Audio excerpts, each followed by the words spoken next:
बच्चे जुटे थे, वो रामलीला मैदान रात होते तक पूरा खाली हो गया। रामलीला खाली हुआ नहीं, खाली किया गया, लात जूतों से मार करके किया गया।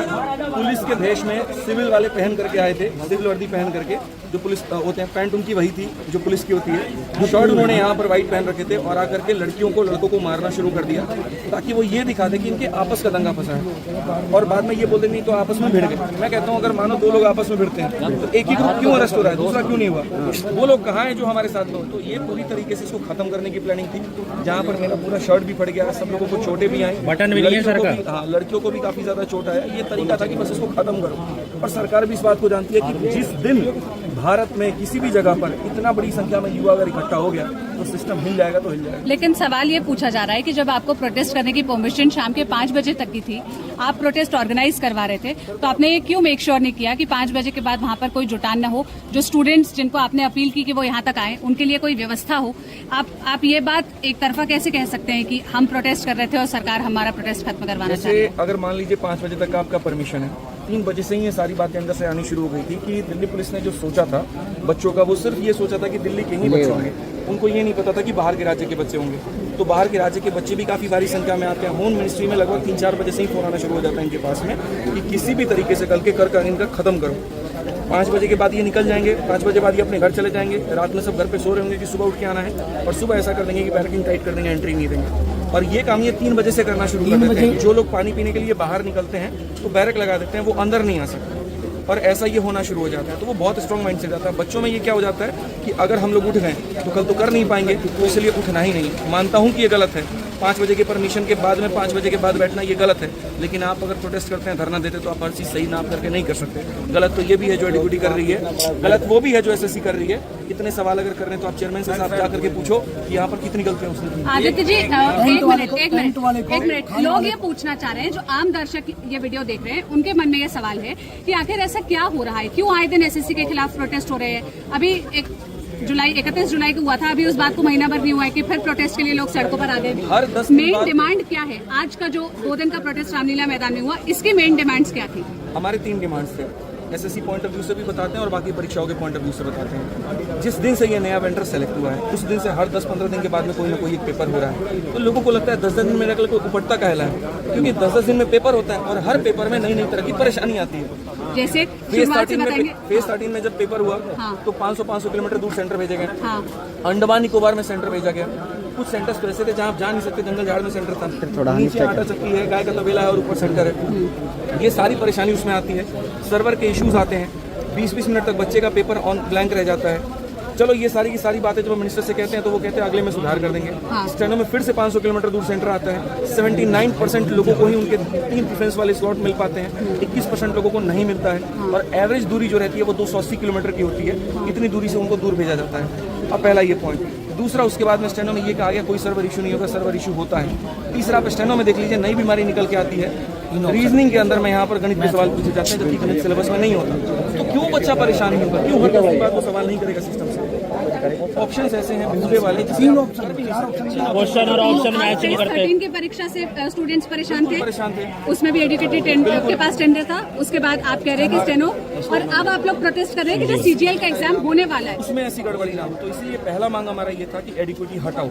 दूसरा हमारा ये मांग था कि जैसे रेलवे की परीक्षा होती है, बाकी यूपीएसआई और बाकी स्टेट एग्जाम्स की परीक्षा होती है, उनमें क्या होता है कि खाली ये बता दिया जाएगा कि फॉर्म का फीस इतना है और इतना पद है। पेपर कब होगा इसके बारे में कोई जानकारी नहीं होती है। सोचिए अगर भारत में चुनाव इस व्यवस्था पर होने लगे कि यहाँ पर 5 साल के बाद में जो चुनाव होता है, रिजल्ट घोषित होता है, सारी चीज़ें उसको निश्चित कर दिया जाए, तो क्या व्यवस्था बनी रहेगी? तो बच्चे के साथ में ऐसा क्यों करते हैं आप?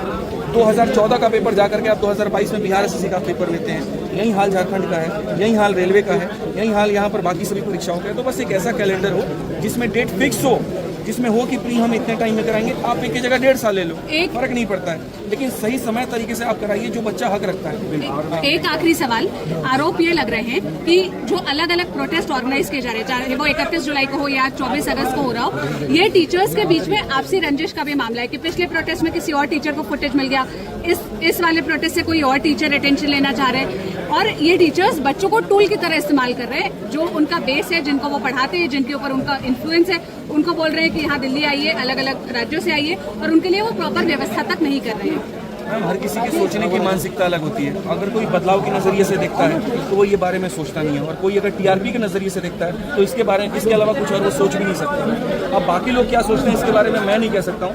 मेरी इंडिविजुअल राय इतनी है, और मेरा शुरू से बस इतना रहा है कि अगर कहीं पर बच्चों के साथ में गलत हो रहा है तो हम शुरू से वहाँ पर लड़े। ये हमारे लिए पहला नहीं था। आप थोड़ा सा इतिहास अगर पीछे का जानेंगे तो हम यूपी कांस्टेबल लोगों ने, सभी लोगों ने, मैं, विवेक सर, नवीन सर थे, सब लोगों ने वहाँ भी आवाज़ उठाई, वहाँ भी हमने ओंकार भरा, और योगी जी की सरकार में भरा। तो क्या वो भी एक टीआरपी का माध्यम? 2 दिन के अंदर कैंसिल भी ठीक होगा। है। एक दूसरा तरीका ये भी है कि ऐसा कर दिया जाए, ऐसा माहौल बना दिया जाए कि उसके बाद में बच्चा प्रोटेस्ट को खत्म ही मान ले। तो उसके बाद में मैं आपको बताता हूँ, सीधा सीधा जवाब मैं आपको देता हूँ। कुछ लोगों की ये मानसिकता बन गई है कि लांछन लगा करके किसी भी तरीके से ये साबित कर देना कि बच्चों प्रोटेस्ट में मत आना, FIR हो जाएगा, प्रोटेस्ट में मत आना, ये टीचर तुम्हें पिटवा देंगे।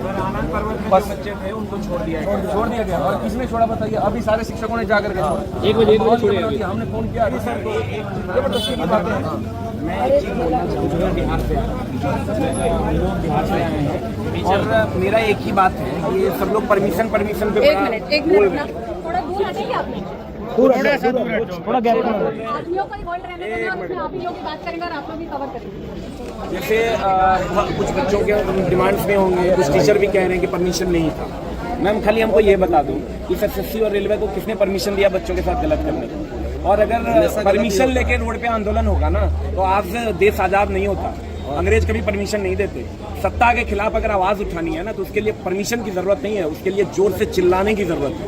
और नहीं चिल्लाओगे ना तो उनका तो रूल है, अगर आपको रूल फॉलो करना है ना तो हम तो उसका रूल है। बच्चे दूर से आए थे, वो कहाँ जाते रात को? तो एक मिनट, आपको 24 और 25 अगस्त, मैम मैं आपसे एक बात पूछना चाह रहा हूँ। आपको 24 और 25 अगस्त को परमिशन की, चलाओ लाइट जलाओ। 24 और 25 अगस्त को प्रोटेस्ट की परमिशन थी, लिया लाइट। परमिशन कैंसिल हो गई है, अब क्या करेंगे? अभी हमारे पास एक जगह की और परमिशन है, बट उसके पहले हम लोग ये देखेंगे कि कैजुअलिटीज क्या है, कैसा नहीं है। कितने बच्चे बाहर आए हैं तो क्या उनको रहने की व्यवस्था हुई है कि नहीं। हालांकि लड़कियों के लिए हमने अंकल करते हैं, लड़कों के लिए भी हमने कुछ शिक्षकों ने अपने आवास पे रोक लिया, कुछ अपने कोचिंग पे रोक लिया। उनके लिए हम लोग देखते हैं कि और क्या कर सकते हैं। सारी चीज़ें सही होने के बाद ही डिसीजन निकलेंगे और कलेक्टिव डिसीजन होगा। ना इंडिविजुअल पहले कभी था, नहीं इंडिविजुअल अब कभी रहेगा। बिल्कुल। मैडम कोई भी आंदोलन आज तक जो हुआ है, अगर आप पूरे नॉर्म्स के तहत चलोगे, संविधान के तहत चलोगे, कोई भी चीज़ नहीं हो सकती। भाई एक बात भाई, चलो भाई बाहर चलो थोड़ा सा देखिए।